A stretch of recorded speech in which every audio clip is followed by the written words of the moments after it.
Have you ever stopped to wonder whether you really need a big group of friends once you're past 70? It might sound startling at first, but many people discover that the social habits of youth simply don't fit their lives anymore. In fact, letting go of those so-called obligations can lead to an unexpected sense of peace. Instead of juggling phone calls and worrying about lunch dates, you can find more freedom and fulfillment within yourself. In the next few minutes, you'll learn how changing your outlook on friendship might just enrich your later years in ways you never imagined. This isn't about isolation, and it isn't about pushing people away. It's about exploring how relinquishing unnecessary social ties can help you make room for the things that truly matter, like your own peace of mind, your own sense of purpose, and the independence you've spent a lifetime earning. Think back to when you were younger. Chances are you poured a lot of energy into connecting with classmates, coworkers, or neighbors. Everything felt urgent. Birthdays to remember, gatherings to attend, phone calls to return. But as the decades pass, something shifts. Your idea of what really matters starts to change. Some people discover that many of their old friendships revolve around a life they no longer lead. Maybe it was the work buddies who drifted away after retirement. Maybe it was the parenting group you joined when your children were small. Perhaps it was the sports league that no longer interests you. You notice that the glue holding those connections together has dissolved, and what remains might be more habit than genuine closeness. And that's perfectly natural. Priorities evolve. You might now cherish a calm afternoon by the window, reading a book, or reflecting on your memories more than you ever loved those noisy gatherings. You might realize that the person you've become, the one with decades of experience and wisdom, no longer fits easily into the social circles you once tried hard to maintain. This realization, far from making you feel lonely, can actually bring immense relief. After all, if a relationship no longer resonates with who you are today, should you still be investing time and emotional effort to keep it going? You're allowed to change your mind. You can let go of outdated social obligations and embrace what matters to you right now. That could mean spending quiet mornings writing in a journal or taking leisurely walks where you pause to admire the details of the world around you. It might mean letting your day unfold without the weight of scheduled meetups that you attend only out of habit. By giving yourself permission to shift priorities, you invite more authenticity into your life. But changing priorities isn't just about dropping old connections. It's also about opening up space for deeper, more meaningful engagements. Once you stop devoting your energy to friendships or gatherings you've outgrown, you'll be in a much better position to cultivate the interests, hobbies, and relationships that truly reflect who you are at this stage. That's the essence of aging gracefully, evolving rather than clinging to an outdated version of yourself. Throughout life, many people chase external approval without even realizing it. They want their peers to think well of them, or they worry about how they'll be perceived if they don't constantly show up and participate. This drive to be seen as valuable or likable is practically woven into younger adulthood. It's the era of proving yourself to your boss, your friends, maybe even to family members who have certain expectations. But once you cross into your 70s, that pressure can begin to fall away. You no longer need to climb corporate ladders or maneuver social hierarchies. You don't have to align your every move with others' opinions of who you should be. In fact, the quest for validation might feel shallow compared to the richness of living by your own wisdom. The magic of aging is that you grow more comfortable with yourself. You've seen enough of the world to realize that external approval is fleeting. People come and go, their opinions changing with trends or convenience. The only constant is who you are underneath it all. Consider the countless hours many of us spend worrying about how we're perceived, whether we're liked, respected, or taken seriously. Picture a younger person anxiously checking their phone for messages or invites, only to feel a sting of rejection when certain friends don't reach out. Now, compare that to someone past 70 who has learned to value their time and emotional energy above the fleeting opinions of acquaintances. Which of those two would you rather be? Real independence has nothing to do with how many people recognize you at a gathering. It's about doing what brings you true contentment, free from fear of of judgment or missing out. When you no longer depend on groups or social circles to feel worthy, you free yourself from the worry that can weigh you down. That's a brand of liberation that no younger person still stuck in the hustle of validation can quite grasp. And the result, a sense of serenity that seeps into everything you do. You become your own anchor, your own source of comfort, and the happiness you experience is no longer contingent on who else is present. And yet, this shift doesn't happen by magic. It takes courage to let go of the idea that you need multiple friendships to prove your life is full. You have to trust your instincts, your experiences, and your sense of self. Once you do, you'll notice the immense relief that follows. You can breathe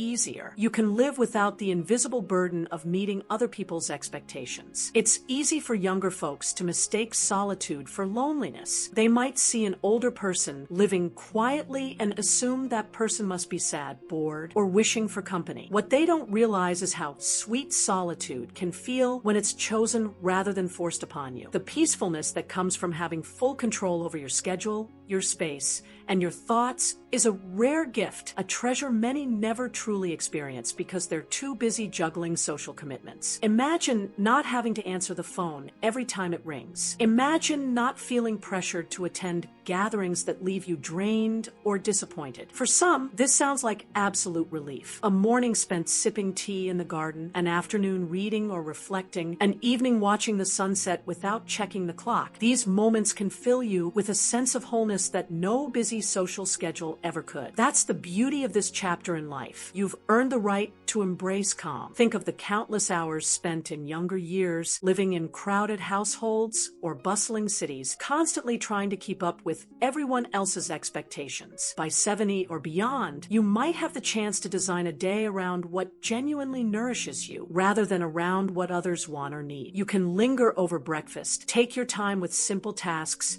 and relish the quiet that accompanies every corner of your space. Some people discover creative passions they never had the chance to explore when friends and family took center stage. Others realize that watching birds in their backyard or cultivating a small garden gives them more joy than any noisy party ever did. You might also notice that you can enjoy relationships more deeply once you're not thrust into them by obligation. The occasional visit or phone call with someone who truly matters becomes precious rather than just another date on the calendar. The big takeaway is that solitude doesn't automatically equate to loneliness. It can become an opportunity to reconnect with your own inner voice, the part of you that gets drowned out in the hustle of daily life. When you choose solitude consciously, you might find layers of creativity, peace, and self-knowledge you never realized you possessed. And in that discovery, you may learn that the best friend you've been seeking all along resides right there within you. Think about every time you poured your heart into a friendship only to feel let down. Maybe you were always the one reaching out, or perhaps your friend disappeared the moment life got busy. It's not that these people were terrible. They were just on their own paths with their own priorities. Yet each time you faced that letdown, a small piece of your trust and energy was chipped away. By the time you reach your 70s, chances are you've been through the full spectrum of human relationships. You've seen the good, the bad, and the downright heartbreaking. You understand that not everyone who calls themselves a friend genuinely acts like one. And that's precisely why many older individuals decide they'd rather have no friends than friends who drain their emotional reserves. We often don't realize how much time we invest in pleasing others or keeping up appearances just to avoid conflict or judgment. Texting back promptly, making small talk over the phone, scheduling lunch dates you don't truly enjoy. These can become draining routines if the core connection isn't genuine. Then, when the expected reciprocal effort never arrives, it leads to disappointment. Here's the irony. Once you pare down your connections to only the truly meaningful ones, or even decide you're fine on your own, you'll find the burden of disappointment lifted off your shoulders. No more waiting for calls that never come. No more feeling obligated to invite someone who barely reciprocates. No more dancing around someone else's schedule, just to maintain a connection that barely uplifts you. Instead, the time and energy you'd have poured into those marginal friendships become available for other pursuits. Maybe you spend that time writing memories for your grandchildren, or perhaps you finally plant the garden you've dreamed of for decades. You might take up painting, meditation, or simply daydream without the weight of unfulfilled social obligations gnawing at your conscience. By removing the friendships that revolve around drama, gossip, or constant negativity, you protect your emotional landscape. You free yourself to experience life without the undercurrent of anxiety that arises when a relationship is more stressful than satisfying. And amazingly, once you set those boundaries, you might even find that the remaining connections, however few, glow with authenticity and mutual respect. Time is the one resource you can't ever replace. Money can be earned or saved, possessions can be bought or sold, but each moment that ticks by is gone forever. In your younger years, it's natural to feel as though life stretches on indefinitely. You might agree to do things you don't enjoy or spend hours with people who don't inspire you simply because you believe you have so much time left. But by the time you cross 70, the preciousness of time takes on a whole new meaning. You see that every hour you spend should genuinely matter, should be in harmony with who you are and what you value. So the question becomes, do you really want to invest your golden years in friendships that feel half-hearted or in social events that leave you wishing you'd stayed home? Imagine a scenario. You have a friend, let's call her Paula, who constantly vents about her problems but never shows interest in yours. Every phone call leaves you feeling drained because it's the same complaints on repeat, and she never asks how you are doing. Or maybe you have a group of acquaintances who insist on meeting every weekend for the same old gossip. You leave these gatherings feeling empty, wondering why you ever went in the first place. When you recognize how limited your hours really are, you start to make different decisions. You see that you'd rather spend a day enjoying the outdoors or picking up a new craft than nodding through a conversation about someone else's drama. You'd rather devote your mornings to taking walks, breathing fresh air, and marveling at how far you've come in life, because each breath is a privilege. That shift in perspective is one of the great gifts of age, the power to say no without regret. When an invitation doesn't align with your current desires or feels more like a chore than a pleasure, you can gracefully bow out, far from being rude. This choice honors both your time and your emotional well-being. You acknowledge that you deserve to fill your days with meaning and not just routine. And if this sounds selfish, remember that the most fulfilled people are often those who prioritize their own well-being. By managing your time wisely, you maintain a sense of balance and contentment that can radiate outward to everyone around you. You might even become an inspiration to those who see how you guard your hours like the treasures they truly are. Being alone doesn't automatically equate to being lonely. You can have a huge social circle and still feel lonely if the connections aren't sincere. Conversely, you can live a quieter life, primarily in your own company, and feel deeply content. It all depends on whether you've learned to value and truly enjoy yourself. After 70, many people look around and realize they've spent decades focusing on external relationships, family, work colleagues, neighbors,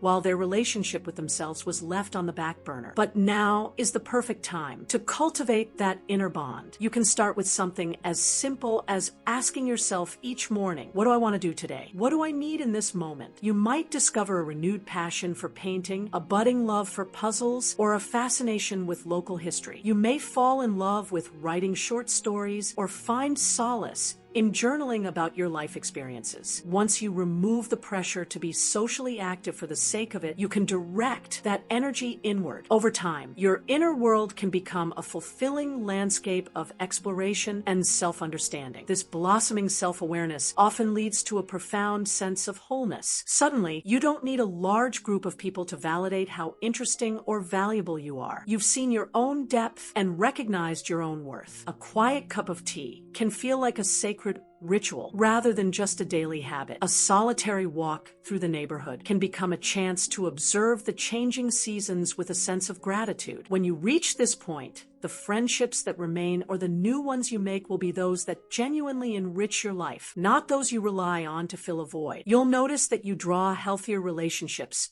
toward you because you're no longer seeking external validation. Instead, you approach any connection from a place of inner contentment. And that difference between seeking someone to complete you and simply sharing the completeness you found within can be life-changing. It's human nature to hold on. Even when we suspect it's time to let go, we cling to old routines, old friendships, even old versions of ourselves because the idea of releasing them feels scary. What if letting go leads to regret? What if we discover too late that we needed those connections after all? But consider the other side. What if keeping these outdated friendships prevents us from finding something far more meaningful? Imagine the relief in waking up one morning and realizing your schedule is clear of social obligations you never really enjoyed. Instead, you have open space to do anything or nothing at all. In that space, you might finally hear your own thoughts clearly, free from the constant buzz of other people's needs or opinions. Letting go doesn't necessarily mean cutting everyone out of your life. Often, it's about selectively releasing the ties that no longer nurture you. You might still cherish a few close friends or family members. The key is recognizing that these bonds should uplift you rather than weigh you down. When a relationship has turned into a drain, it may be time to ease away gracefully. By removing yourself from draining relationships, you create emotional room for self-growth. You can explore spirituality or engage in intellectual pursuits you never had time for before. You can rediscover your sense of wonder by watching the sunrise or gazing at the stars without worrying about the next social interaction on your to-do list. People who make this leap often say the same thing. They feel lighter, as though a constant background noise finally went silent. In that quiet, they learn more about themselves than they ever knew before. They also become more open to meeting new people, but on their own terms. Instead of making friends for the sake of having them, they connect with individuals who share their values or passions, connections that feel genuine. And here's the bonus. When you let go of unfulfilling friendships, your existing bonds can become even stronger. You'll have more mental and emotional capacity to invest in the relationships that truly matter. Those who truly care about you will notice and appreciate your new sense of calm and confidence. It might even inspire them to do the same in their own lives. Take a moment to reflect on everything we've explored. By the time you reach 70, your priorities shift, and the relentless need for external validation often fades. You discover that choosing peace and solitude over constant social activity can feel liberating, not lonely. You learn that fewer friendships often mean fewer disappointments. You come to realize how precious time is, and you choose to spend it in ways that genuinely fulfill you rather than ways you've outgrown. True companionship starts within, and letting go of social obligations doesn't mean you're shutting the door on life. On the contrary, it opens the door to a more authentic way of living, one that respects who you've become and what you genuinely value. If any part of this message resonates with you, take it as a gentle push to reassess your social landscape. Are there friendships that feel more like tasks than genuine connections? Are you yearning for more time and space to simply be? We'd love to hear your thoughts. Which of these insights spoke to you the most? Have you experienced a shift in what friendship means as you've grown older? Share your reflections in the comments below, whether you've already embraced a quieter life or you're just beginning to question the social demands around you. Your story could help others navigate this journey as well. If you found this discussion meaningful, consider subscribing and tapping the notification bell. Your support enables us to continue crafting content that informs and inspires. And remember, the next stage of your life can be the most enriching one yet, especially when you learn to shed the weight of expectations and discover the peaceful, fulfilled person who's been waiting patiently inside you all along.